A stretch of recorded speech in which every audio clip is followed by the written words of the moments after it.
Champions trophy रे काळ साजुछि कला बिलेई मैच मझिरे आसी काटुछि बाट कराचीर कला बिलेई को नहीं चर्चा।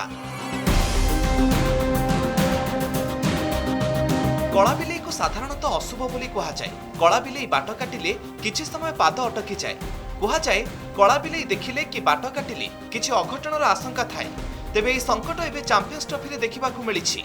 चैंपियंस ट्रॉफी रे कराची स्टाडियम रे होउथबा मैच रे बारंबार कला बिलेई स्टाडियम भीतर को पसी आसुछि। पिच उपरे बाट काटी देई चली जाउछि, जहाकू नै एबे जोर धरिछि चर्चा।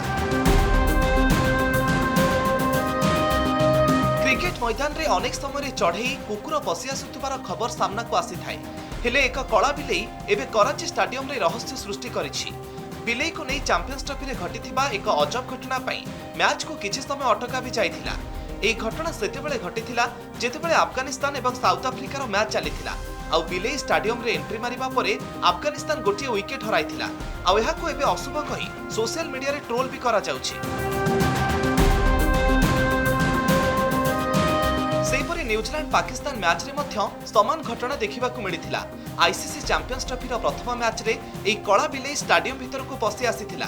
तेबे एही घटना नुआ नुहे। पूर्वरु पाकिस्तान न्यूजीलैंड तीन टिकिया मैच विशिष्ट सीरीज रो फाइनल मैच समय रे मध्य एही कला बिलेई रो एंट्री देखिबाकू मिलिथिला। वर्तमान चैंपियंस ट्रॉफी रो दुईटी मैच रे कला बिलेई काळ साजिछि बोली चर्चा हेउछि। पाकिस्तान और अफगानिस्तान पई कला बिलेई बाट काटिथिबा नै सोशल मीडिया रे चर्चा जोर धरिछि। कला बिलेई स्टाडियम रे देखा देइछि सेबे पाकिस्तान मैच रे पराजित होईछि।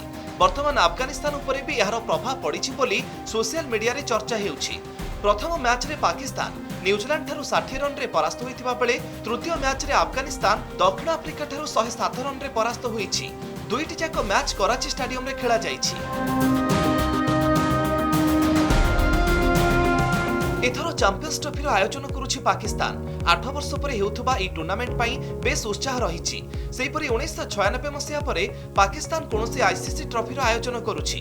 ई टूर्नामेंट हाइब्रिड मॉडल रे खेला जाउछि, जेउठी भारत तार समस्त मैच दुबई रे खेलिबो। पाकिस्तान ई टूर्नामेंट रे गोटे मैच हारि सारिछि। आ आज पाकिस्तान तार द्वितीय मैच रे भारत को भेटिबो, जहां दुबई रे खेल हेबो। ब्यूरो रिपोर्ट, कनक न्यूज।